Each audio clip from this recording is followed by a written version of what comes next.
Hello, South Carolina. Thank you, Nikki, for that introduction. You wonder what I'm kicking here? I'm kicking this stand-in, but it's not working. How about that? All right. Maybe I stand on and I'll be 6'4". Folks, thank you for being here. And I want to particularly thank my good friend Jim Clyburn.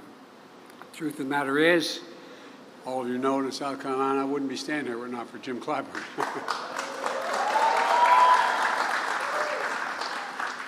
Jim has been one of the most consequential leaders in South Carolina history, in my view. He's tough, he's loyal, he's principled, and he let me. I'm going to tell you something. If he has your back, he always has your back. And Jim is good to be back in your home with you and your daughter. And look, former Mayor Steve Benjamin couldn't be here today, and you all remember Steve as your mayor, because he's traveling with his family, and it's great to have him here. Have him part of our team. But his mom and dad are here. By the way, if you have seats, sit down. I'm sorry. I once said, everybody take a seat, and there were no seats. I said, Biden's so stupid he didn't know there were no seats. Anyway, also want to thank the leadership of Enphase and Flex for hosting us. You know, I'm here to talk about what we're doing to invest in America. And I mean invest in America. All of America, starting here in South Carolina. And to talk about the progress we made in building an economy from the middle out and the bottom up, not trickling down. When you build from the middle out and the bottom up, everybody does well. The wealthy still do very well. But that trickle-down economy, not a whole lot dropped on my dad's kitchen table growing up.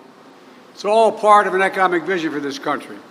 I came to office determined, to the point of some of my own team thought I was too determined, to change the economic direction of this country, to move trickle-down economics and get rid of it, where everyone from the Wall Street Journal, the Financial Times, called the program Bidenomics. I'm not sure they meant it as a compliment at the time.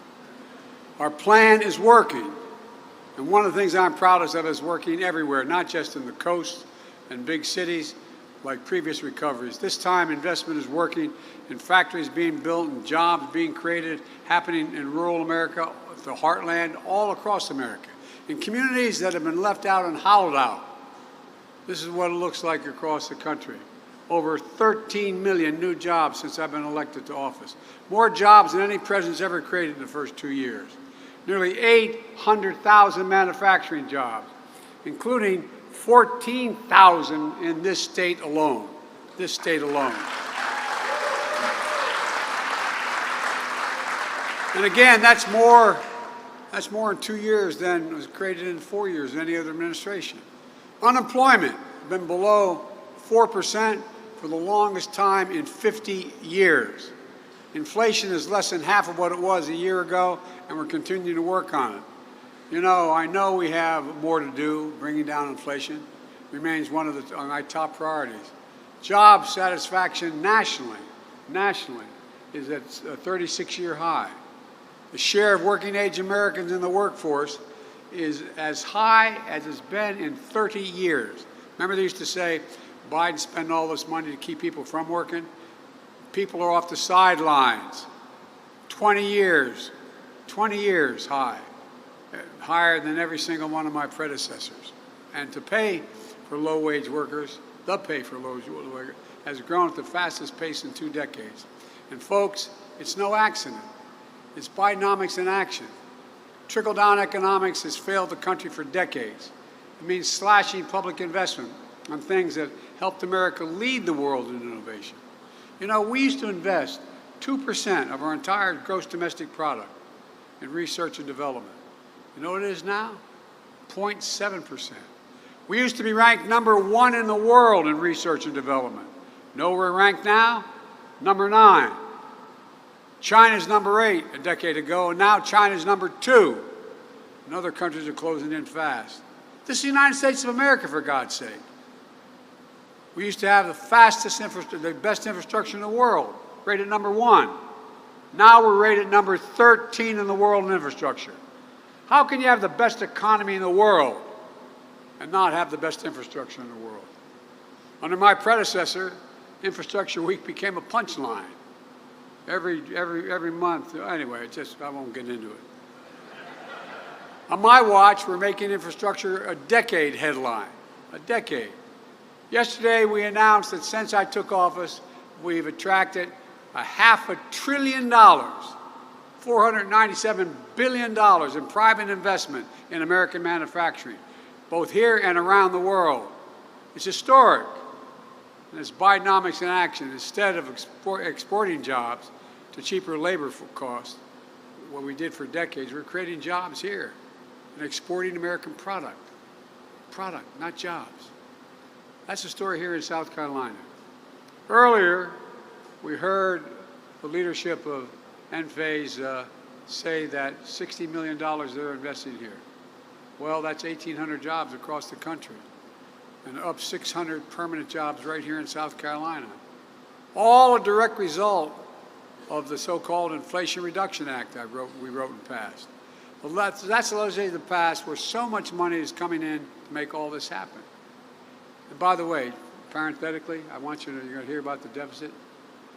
I cut the deficit $1.7 trillion in 2 years. Nobody's ever done that. Cut the debt 1.7. This generates income. It generates growth. Enphase first commercialized the component that converts solar energy into electricity. All that solar energy doesn't do a whole lot of good if you can't do it and convert it into electricity. They invented a thing called a solar microinverter. Jobs that used to go to Mexico, India, Romania, and China are now coming home to South Carolina. Now Enphase is partnering with Flex to make these parts here in South Carolina. And today, they're shipping their first microinverters made in America. Made in America.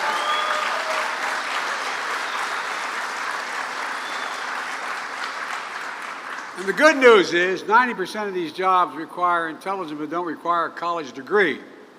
And Flex is working with Midlands Technical College in Columbia to develop training and pathways so folks can get these jobs.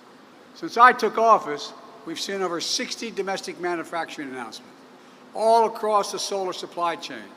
One of the biggest is in Dalton, Georgia. You may find it hard to believe, but that's Marjorie Taylor Greene's district.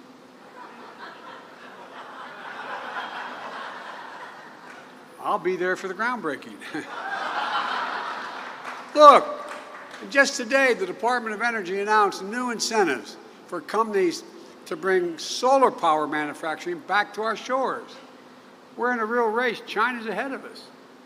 This is another step in helping us meet the goal of 100% clean, renewable energy electricity by 2035. By 2035, all electricity in America is going to be generated by clean energy. That's a big deal. It's saving billions of tons going into the air, pollution. We see the same story in semiconductors. Those small little computer chips the size of the tip of your finger that affect nearly everything in our lives, from your cell phone to automobiles to refrigerators to the most sophisticated weapon system. They need these. And guess what? America invented these chips. We're the ones that invented them. We sophisticated those chips. We made them what they are. But over time, we went from producing nearly 40% of the world's chips down to less than 10%. That's why we designed and I signed the CHIPS and Science Act. All these names don't mean much till you know what they produce, because I knew we had to reclaim America's leadership. Now, all over the country, semiconductor companies are investing a record hundreds of billions of dollars to bring chip production back home in Ohio, New York, Arizona, all across, like outside Columbus, Ohio. Intel is investing in 1,000 acres outside of Ohio, $20 billion. $20 billion. It's going to take 7,000 people to build the two, they call them fabs, factories, and it's going to take 5,000 permanent workers. Near Syracuse, Micron is investing up to $100 billion over the next 20 years, beginning now. In Phoenix, Arizona, TSMC is investing $40 billion, producing thousands of good-paying jobs. As I said, for example, in Ohio, those 7,000 jobs building the facility are going to generate economic growth in that entire region outside of Columbus, because they bring along, you need stores, you need drugstores, you need a lot of things to maintain those jobs. And we're also seeing 3,000 jobs, those 3,000 jobs working in the fabs. You can make $100,000 a year. That's the average salary. And you don't need a college degree. Making 100 grand. The middle class, this is a game changer. We're investing in the American agenda is about bringing supply chains home. Clean energy future, made in America. Before the pandemic, supply chains weren't something most Americans thought about. If I said to you 6 years ago, we're worried about a supply chain, you look at me like, huh? Well, I would have looked at you the same way. But today, after delays in parts and products, everybody knows why supply chains matter. We know for too long, China's dominated the production of raw materials needed for critical products. That's why we're building alliances with our friends all across the world, increasing our production here at home to create alternative sources for the minerals we need.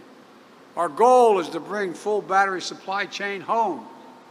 We create a battery belt stretching from Michigan to Georgia. In Chester County, South Carolina, Albemarle is investing $1.5 billion to process lithium for electric vehicle batteries. That's not only create 300 permanent jobs, but it'll lift up a whole community. Restore some pride. It matters. The lithium will power components like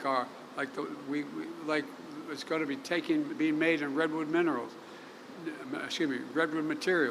near Charleston, where the company's making the largest investment in the history of this state. $3.5 billion to build a battery materials manufacturing plant, creating 1,500 jobs. That's another community changer. It's a game changer.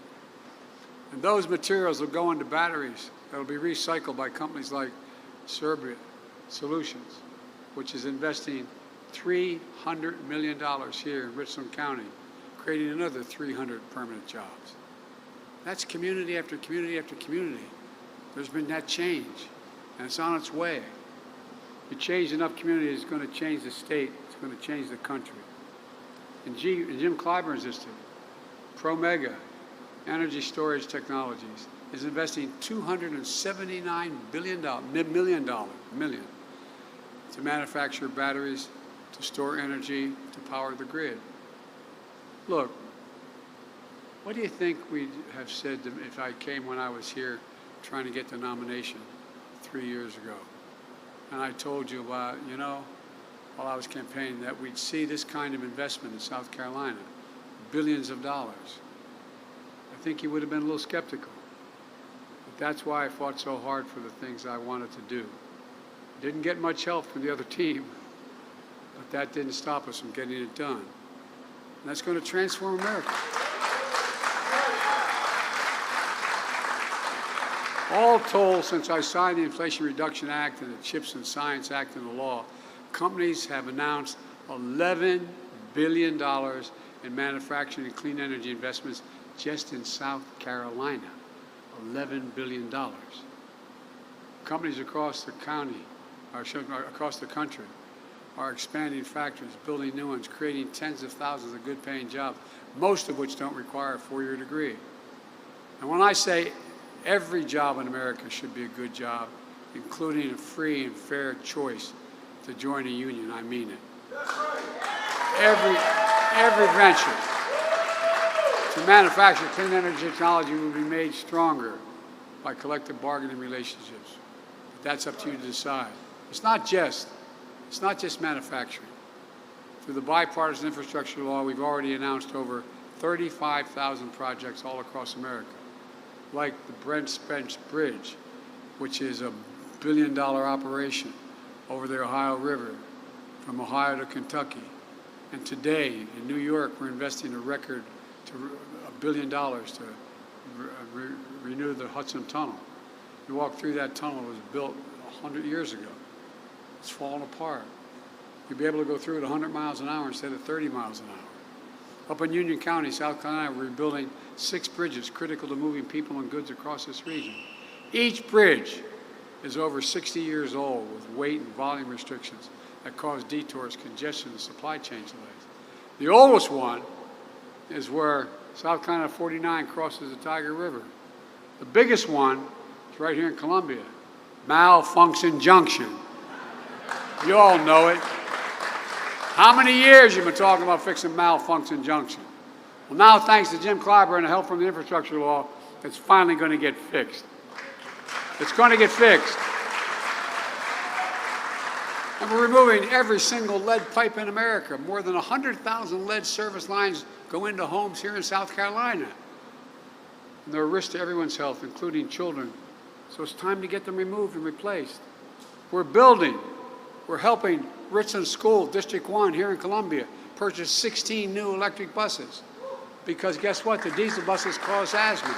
They cause problems. They cause additional problems. You all remember during the pandemic that thousands of people in this state didn't have a connection to high-speed internet wherever, in their business or their home. Everybody now talks about we're going to close that digital divide. That divide between those who have reliable internet connection and those who don't. South Carolina is receiving $1 billion to close that divide, connecting every home and small business across rural America, rural South Carolina, that doesn't have reliable high-speed internet.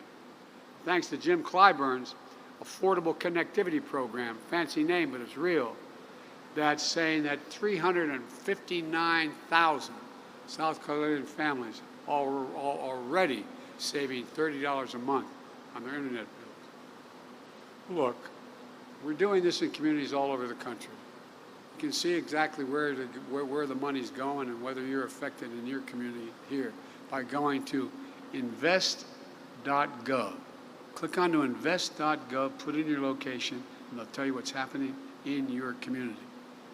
You all see projects we're delivering in communities all across America. Look, implementing this legislation also has another transformative impact. All those members of Congress who voted against it suddenly realize how great it is, and they're bragging about it. As my mother would say, God love them. I want to thank Senator Grant for voting for the bipartisan infrastructure law and the CHIPS and Science Act, but I wish he had voted for the rest. Every Republican member of the Congress voted against the Inflation Reduction Act. Everyone. Every Republican member of the House in this state voted to repeal the clean energy provisions of the Inflation Reduction Act. That attracted all these jobs. You know, and then after that effort failed, the Republican Study Committee, which includes over 3/4 of the House Republicans, just released a plan to go at trying to repeal it all again. That hadn't stopped them, though, from claiming credit. Now the billions of dollars and thousands of jobs are coming to the United States. It's not unusual. The distinguished senator from the state of Alabama, former coach of the university, strongly opposed the bipartisan infrastructure law, is now hailing this passage. He said, quote, "Great to see Alabama receive critical funds to boost ongoing broadband efforts." Yeah, it's great. But that's all right, because I'm one of those guys that believe in conversion. Look, folks, on a very serious note, when I got elected, when I proposed these pieces of legislation, I made a commitment that I'd be present for all Americans, whether their elected officials voted for the events or not. All Americans, wherever you voted for me or not. And I've kept my promise. In fact, some analysis has said that the laws I've signed are going to do more to help red America than blue America. Well, that's okay with me, because we're all Americans. Because my view is, wherever the need is most, that's the place we should be helping. And that's what we're doing. Because the way I look at it, the progress we're making is good for all Americans, all of America. Let me close with this. I'm not here to declare victory on the economy. I'm here to say we have a plan that's turning things around quickly, but we have a lot more work to do. When I came to office, we had a fundamental decision to make. Would we continue down the trickle-down economic path, the policy that's failed us time and again, that grew inequality, that saw jobs shipped overseas, towns hollowed out. When I ran, I promised we would not continue down the trickle-down path.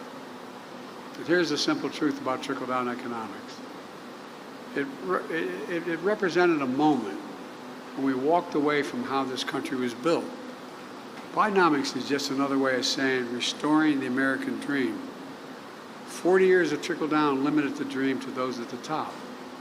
But I believe that every American willing to work hard should be able to get a good job no matter where they live, in the heartland, in small towns, in every part of the country. To raise their kids on a good paycheck, keep their roots where they grew up. That's the American dream. My dad used to have an expression for a grown-up, my word. He'd say, Joey, a job's about a lot more than the paycheck. It's about your dignity. It's about respect. It's about being able to look your kid in the eye and say, honey, it's going to be okay, and mean it. That's Bidenomics. It's rooted in what always worked best for this country. Investing in America. Because when you invest in our people, when you strengthen the middle class, we see stronger economic growth that benefits everybody. I've long said it's never been a good bet to bet against America. And I can honestly say I've never been more optimistic about America's future. We just have to remember who we are, for God's sake. We're the United States of America. There is nothing beyond our capacity if we work together. So let's continue to work together. God bless you all, and may God protect our troops. Thank you.